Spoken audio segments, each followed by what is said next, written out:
Pre-colonial sculptures in the Philippines.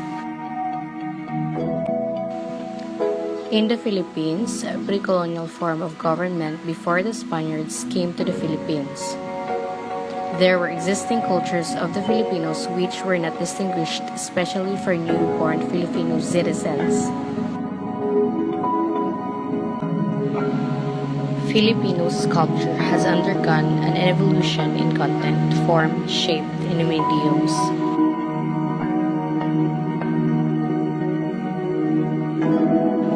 Like other cultures, the first sculpture created by the Philippine native culture were primitive. These primitive sculptures utilized native materials like stone and clay.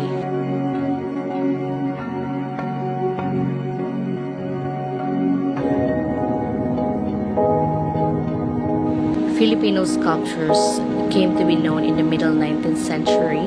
Classical Philippine sculpture reached its peak in the works of Guillermo Tolentino in 1890 and 1976.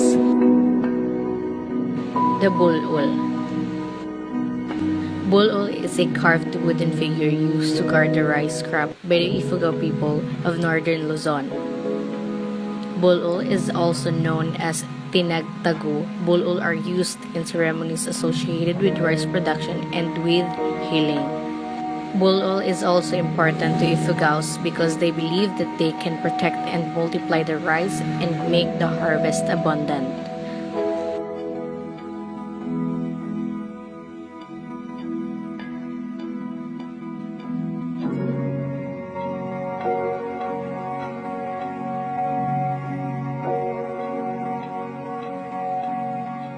The Hagabi.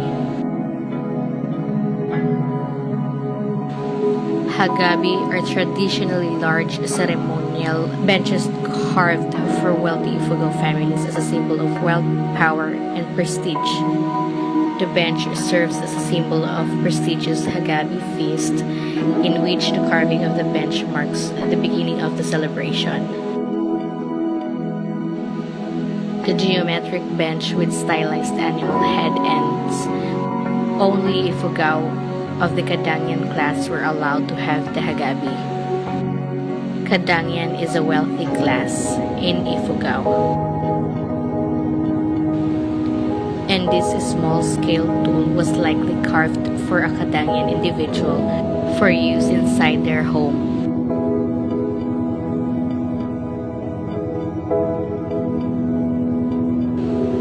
The Manunggul jar.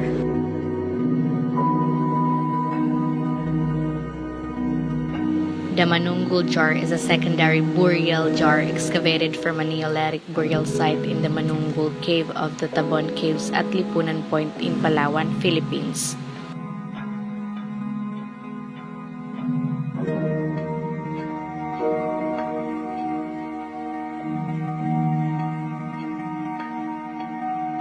And it dates from 890 to 710 BC, and the two prominent figures at the top handle of its cover represents the journey of the soul to the afterlife.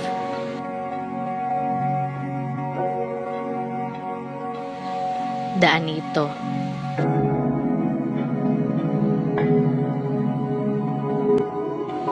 Anito refers to ancestor spirits, nature spirits, and deities in the indigenous Philippine folk regions from the pre-colonial age to the present.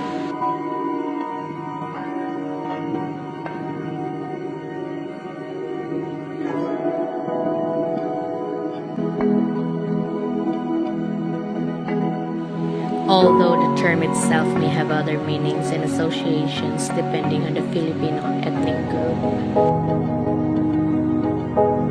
Sir Guillermo Tolentino's best masterpiece is the Bonifacio Monument, which is a group sculpture composed of numerous figures massed around a central obelisk. The principal figure is Andres Bonifacio, leader of revolution against Spain in 1896. Behind him is Emilio Jacinto, the prince of the Katipunan.